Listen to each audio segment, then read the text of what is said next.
is a pleasure to be able to welcome all of you here as we consider what might at first seem like a paradox, being pro-life without God. For those of you who have followed the abortion debate in the United States, you know that the pro-life movement has come across as largely religious. That's why you see the Catholic Church really getting behind the pro-life movement, other Christian denominations, other religious groups as well. But what about those people who don't have faith, who also believe in the right to life? This is where secular pro-life comes in. Founded in 2009, secular pro-life has thousands of members in the United States and across the country, uniting people of every faith and without a faith. Secular pro-life seeks to increase the inclusiveness of the pro-life movement by creating a space for pro-life atheists, agnostics, humanists, and other secularists. With the goal of ending elective abortion in mind, secular pro-life also seeks to provide the pro-life movement with the secular perspective against abortion. They show us how the right to life begins for all human beings inside the mother's womb, and they do it without bringing God or a God into the conversation. So with that said, I'd like to welcome the secular pro-life West Coast representative, Monica Snyder. Well, thanks. That was a really nice intro. I'm Monica Snyder. I'm an agnostic and a member of secular pro-life. And she actually covered a lot of what I was going to say in the first slide. I would like to point out that we are a group for pro-life secularists, but we also welcome pro-lifers of faith. We don't really care what you believe, actually, as far as like what happens after death or things like that. We just care if what you believe about abortion, and if you're interested in using secular reasoning to defend the right to life, that's what we're interested in. So we do have many members who are secular, and we also have many members who are religious, and that's fine. So what I'm going to do tonight, and I'll try to do it within an hour, is I basically have two sections to my presentation. The first one is why we think a secular perspective is necessary for defending the right to life, and the second half is what we consider the secular perspective to be. So in order to explain why a secular perspective is necessary, we first need to talk about who we mean when we say pro-lifers. This picture was taken at the Walk for Life in San Francisco a few weeks ago. I think you guys went, right? Or a lot of you went. But for those of you who don't know, every year in San Francisco, this is the 10th anniversary, but every year in San Francisco, they have a Walk for Life, and it's for the people who maybe can't make it all the way to DC for the March for Life there. Anyway, so this is last year, and I think they estimated between 50 and 70,000 people went, which granted is still not as epic as the DC March with its hundreds of thousands, but that's pretty good when 10 years ago it was a new thing. So the question is, who are pro-lifers? According to Gallup, 48% of Americans call themselves pro-life, and 58% of Americans think abortion should generally be illegal. That is, they think it should either always or most of the time be illegal. I printed out the sources, all of the sources to this presentation. I don't think I have enough copies for everybody, but if you guys are interested, they're right here. And I encourage you to fact check anything that I say. We are pro-life because of our understanding of the facts. We don't change the facts to help us be pro-life. We look at the facts and decide what we think, and we think that they mean we should be pro-life. So feel free to grab one anytime or after the presentation or talk to me, and feel free to look at all of this later. And if there's anything you think that I have left out or anything that I have misconstrued, I encourage you to contact us and let us know. We don't want to be saying anything that's misleading.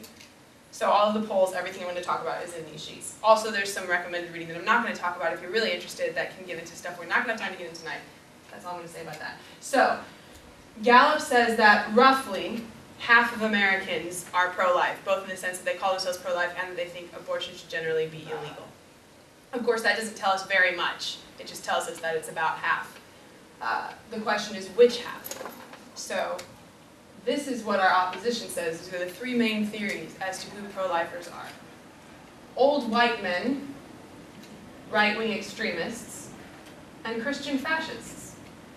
So 77% of anti-abortion leaders are men. 100% of them will never be pregnant. As far as I know, that statistic is completely made up. I have no idea how they're defining anti-abortion leaders. I know a lot of anti-abortion leaders who are women, in fact some of the most passionate in our movement are women. I know that our group is led by women, and we have more women in our group than men. Although we welcome men, it just ends up being that we have more women in our group. Second one, right-wing extremists. Wake up, America. The Republican Party has declared war on women. So this hits two fronts. Pro-lifers are Republicans, and they're pro-life because they hate women, right? And then, of course, the final one, Christian fascists. This is a picture I took in San Francisco of a self-described anarchist. And the idea is that pro-lifers are Christians and fascists, but mostly Christians. So I'm going to look at these one at a time. Old white men. Now I have a bunch of pictures here of young women, and I hope you guys know that just because I have pictures of young women doesn't mean the pro-life movement is made of young women. I could have put pictures of old white men up. I mean, there's only 4 pictures there. It wouldn't have been that hard, right? I just put these pictures up so you'd have something nice to look at while I give you statistics. So, again, according to Gallup, I heavily reference Gallup because I know of nobody who says that they're biased. They don't care about the abortion debate. They cover all sorts of political topics.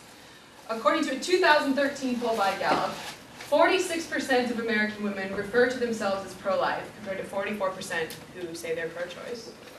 And 57% say abortion should be illegal in all or most cases, compared to 40% who say it should be legal. So, at worst, half of American women are pro-life, and there's no statistical difference between whether an American woman will say she's pro-life or pro-choice. At best, actually, it's a little bit more than that. But apparently, half or slightly more than half of American women's opinions don't count when we talk about the war on women, because, as I'm sure you guys have heard, the pro-life movement is old white men. In fact, beyond that, I've been told as a pro-life woman that the only way I could be pro-life is if I hate women, including myself, okay? So it's a non-falsifiable theory, and we don't like non-falsifiable theories, okay? And then as far as the old part of old white men, Gallup found that 18 to 29-year-olds are the most likely to say that abortion should be illegal in every case. And as far as self-description, they are equally likely with other generations to describe themselves as pro-life. And there's actually a whole bunch of other polls talking about the so-called pro-life generation, the youngest generation, our generation, most of us. And it's in the references in the supplemental read if you want to see other polls on this. But the point is that, statistically speaking, whether or not you are against abortion shows no correlation to gender. And it shows either no correlation to age or a slight tilt younger. So that takes care of the old part and the man part, right? And just by the way, I am happy to have old people be pro-life and white people be pro-life and men be pro-life, because I would like everybody to be pro-life. But it's not a fair characterization to say that it skews this way. And then as far as race goes, Gallup didn't break down perspective by race, but the Pew Research Center did in 2009. And they found that the following groups said abortion should be illegal. 40% of African Americans, 45% of white people, and 50% of Hispanics. So, and I believe if you look at the margin of error on this, that makes those statistically equivalent. It might not be true that the Hispanics and African Americans are statistically equivalent, but in any case, it certainly is a very large chunk of other racial groups besides white people. And white people aren't the ones most likely to say that abortion should be illegal. That's Hispanics. Does that matter? I don't know, but I would say that it's unfair, again, to say that the pro-life movement is primarily old white men. In fact, the man in the top right, for those of you who haven't gone to the Walk for Life, is Reverend Childress, and he speaks the Walk for Life. I think this was like his 7th year, and he's extremely passionate about it. So, once again, the pictures aren't meant to prove anything, they're just something to look at, but the statistics show that no, it's not just white people at all. It's not just old people, it's not just white people, it's not just men. And it's not just that it's not just that. It doesn't even skew that way. Okay? So that's the first thing. Right-wing extremists. Again, this is according to Gallup self-described pro-lifers. 31% of Democrats, 46% of moderates, 47% of independents. And this is by people describing their own political views and their own abortion position. And so the chart shows blue is how many people said that they were pro-life, and red is pro-choice. And so you can see this characterization is not quite as unfair as the old white man characterization. The old white man characterization is nonsense. This characterization has some basis in fact. It's true that your position on abortion will skew depending on your political affiliation, or not to confuse correlation and causation, maybe your political affiliation causes that. But, so, and if I had put conservatives on here, you would have seen that about 2/3 of conservatives say they're pro-life compared to only about 1/3 that say they're pro-choice. So it's true that there is a trend there. However, it's not really fair to simplify it and characterize the movement as only conservative. As you can see, moderates and independents are about half and half. And a full third of Democrats call themselves pro-life. That's how many, hundreds of thousands of people that we're ignoring when we say that it's a conservative war on women? It's a little bit black and white. And to be fair, there's a full third of conservatives who call themselves pro-choice. So it's not as simple as what people say.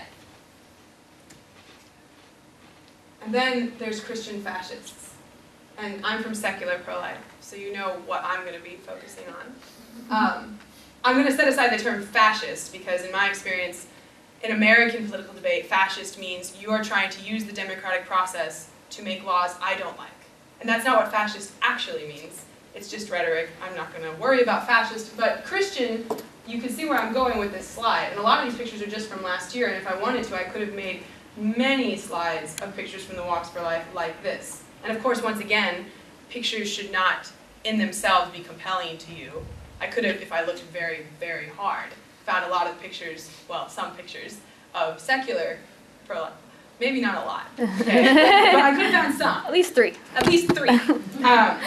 But again, this is just while I read the statistics to you. According to 2009 Pew Research Center, again, this is people who said abortion should generally be illegal.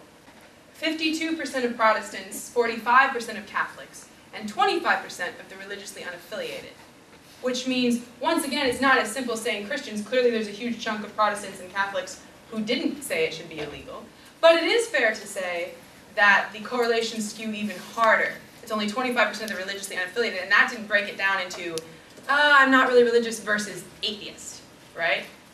And then when you look at church attendance, you get the same trend. It says that for the people who attend church weekly, 68% think abortion should be illegal. For the people who call themselves Christian but do not attend church regularly at all, it's only 28%. That's Pew Research. Gallup found the same thing. 2006 Gallup poll said, quote, Christians have stronger anti-abortion views than non-Christians, and those who frequently attend church have stronger anti-abortion views than those who attend less frequently. Now, I want to make one point very clear right now. Secular pro-life is not saying, do not ever talk about your faith, okay? Gallup also found that 78% of Americans call themselves Christian. And as I've just explained, in the pro-life movement, there's a lot of Christian activity. So there is a huge space for you to discuss your anti-abortion views if you are a person of faith in terms of your faith. When you whoever you're talking to, you want to talk in terms of shared bases of understanding. And if that shared basis is your faith, then do that. So we are not advocating for removing religion from the abortion debate, but we are pointing out that there are other demographics interested, and we would like to make a space for them. And this is especially important because it's increasingly becoming that way. So this is from the Pew Research Center, I believe 2012, or maybe 13.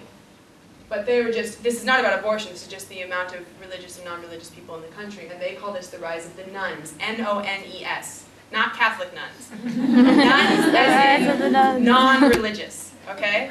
They call it the rise of the nuns because, as they say, 1/5 of the United States public, including 1/3 of adults under 30, are no longer religiously affiliated, and that's the highest they've seen in their polling.